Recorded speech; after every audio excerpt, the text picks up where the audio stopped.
Money. Jeffrey Epstein is already making enormous amounts of it, and he's about to reach another level when, at 32, he meets one of the richest men in the United States, Les Wexner, the head of the Victoria's Secret lingerie brand, which was booming at the time. The meeting with Wexner is fundamental. The businessman entrusts him with managing his $4 billion fortune. Wexner takes a liking to him as a powerful American. Can take a liking to someone who's a bit younger, who fascinates him, and he's going to elevate him very quickly. He's going to trust him very quickly. He became Wexner's signatory, so he could sign on his behalf. On business matters, so complete trust. That is to say, Wexner gives him the keys to the vault.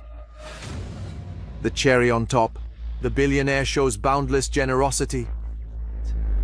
A few years later, he gives Epstein a plane, but most importantly, the most beautiful mansion in Manhattan.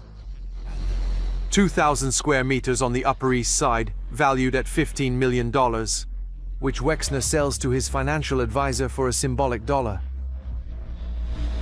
Such generosity that at the time made some people cringe. People who must have known Les Wexner at the time, and who saw him put his fortune, his foundation, everything he had earned into this man's hands. Some were stunned by what was happening. Wexner's entourage doesn't understand how Jeffrey Epstein could have risen so quickly. In his trust and then in business. Once he met him, he charmed him. But charmed in the sense that's mysterious too. Jeffrey Epstein is a social animal. He's taken under the wing by influential men who first find a certain beauty in him. It must be said, there's a kind of sexual attraction. And if ultimately he manages to convince everyone and get everyone in his pocket, men and women alike, it's thanks to this kind of ease of dialogue he has.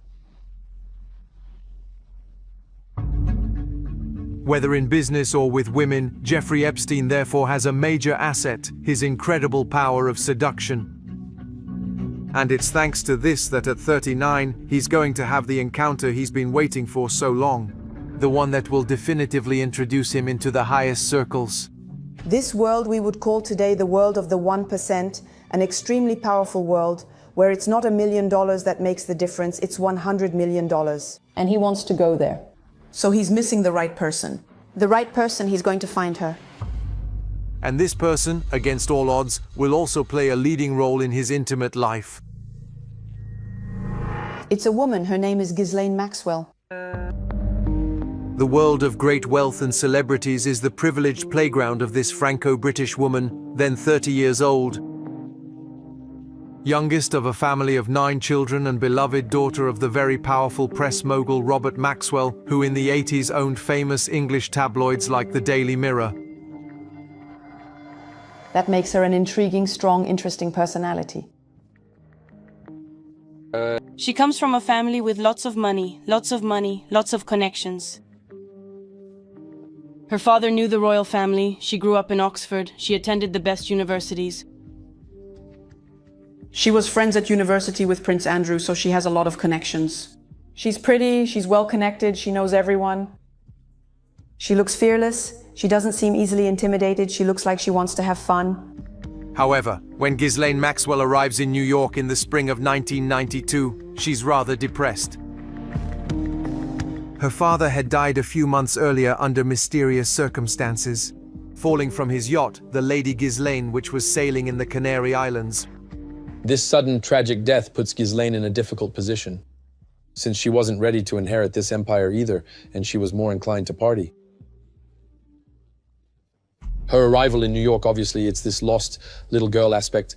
Well, extremely wealthy, but still somewhat disinherited. It's complicated because the empire was riddled with debt.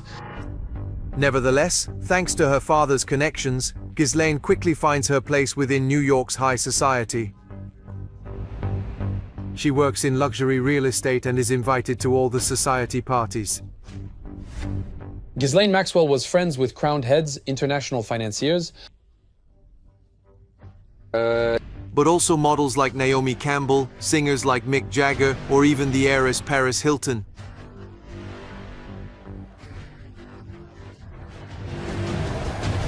And it's at a charity gala that she falls under the spell of the man who will quickly fill the void left by her father's death. Epstein is someone who is manipulative, that's plain to see. He's wealthy and you can tell he's not sentimental, and he's very much like her father. She found a kind of mentor, meaning she just lost her father, Robert Maxwell, who was the all-powerful Maxwell, who adored his daughter. She was raised worshipping the strong man, worshipping the billionaire, worshipping the man who matters, worshipping a man who can't be denied anything. And that's what she's going to want to recreate with Epstein. She was dependent on Epstein more than anything else, and dependent like you're dependent on drugs, meaning both this fascination with Epstein's personality and his money. Jeffrey Epstein, for his part, quickly sees the advantage of setting up house with the young heiress. Jeffrey Epstein also means having influence, obviously power. And this power, it may be Ghislaine Maxwell who is that somewhat discreet hand that gives him that power. Jeffrey Epstein therefore invites Ghislaine Maxwell to take up residence in his 71st Street townhouse, which becomes the meeting place for the elite. Being invited to Epstein's with Ghislaine Maxwell means something. It means you belong to the world of success. It means you belong to people who matter. Every evening, Ghislaine Maxwell plays hostess with hand-picked guests. The ritual is unchanging. The hostess does everything to impress the guests, often extremely wealthy businessmen accompanied by their wives. Ghislaine Maxwell welcomed people. Everyone had drinks in the townhouse. A stuffed tiger that was in the corner. Paintings everywhere. It was a rather Baroque world, quite unique but very opulent. And around a beautifully set table, people would sit. And usually Epstein would arrive. And from what I was told, Ghislaine Maxwell would always say when Epstein arrived, he's so busy, he's so tied up, he's doing his business, he works so hard. That really appealed to people in New York, so it also reinforced the myth that we were even more favored, privileged to be sitting at this dinner organized by Maxwell and Epstein. Thanks to Ghislaine Maxwell, Jeffrey Epstein now enters the big leagues. And it seems that his companion's role doesn't stop there. Indeed, Ghislaine Maxwell would also show herself to be very welcoming, with guests of a completely different kind. Very young girls who come and go from the billionaire's residence. It started very early, well, as early as the 90s and 2000s. There are photos, obviously, where you can see young girls going out into the street half naked to return the car keys to Epstein. And next to the mansion, there were restaurants, all French, where Epstein would go for his coffee and everyone would see Epstein with girls. Young, very pretty, and often models. But there were many young and pretty ones before they became models. Ghislaine Maxwell therefore seems to share her companion with all these young women, without it causing her the slightest problem. Worse yet, according to testimonies from girls who frequented the couple at the time, she herself was supposedly in charge of recruiting them outside high schools or art schools. Here's what Americans were able to hear one evening on NBC News. Jennifer Arraoz, one of the victims, about her encounter with Ghislaine Maxwell in 2001. She was 14 years old at the time. She was really trying to get to know me, to find out where I had grown up, where I came from, who I spent my time with. Did she tell you that she could help you with your career?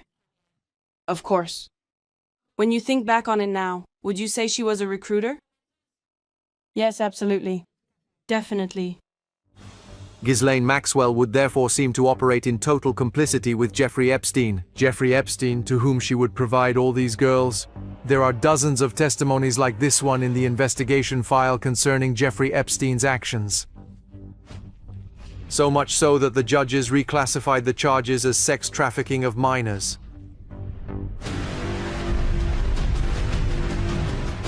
Started in the 90s in New York, this scheme would have continued for years under the Florida sun, with complete impunity. And when the Palm Beach police began their investigation in 2005, the couple seemed to have plunged into a spiral of debauchery. Indeed, by this time, Ghislaine Maxwell would no longer be content to play the role of recruiter. Would she also participate in sexual activities with her companion? Ghislaine is also active. Not only does she recruit, but she participates. That is, when there are testimonies from survivors, they tell of being in bed with Jeffrey Epstein and Ghislaine Maxwell, and that she was therefore extremely active in these orgies as well. There you have it. And so there's not just this role of recruiter. She was also a participant. However, to satisfy the couple's fantasies, Ghislaine Maxwell has to constantly recruit new girls. And as you'll see, she does it at every opportunity.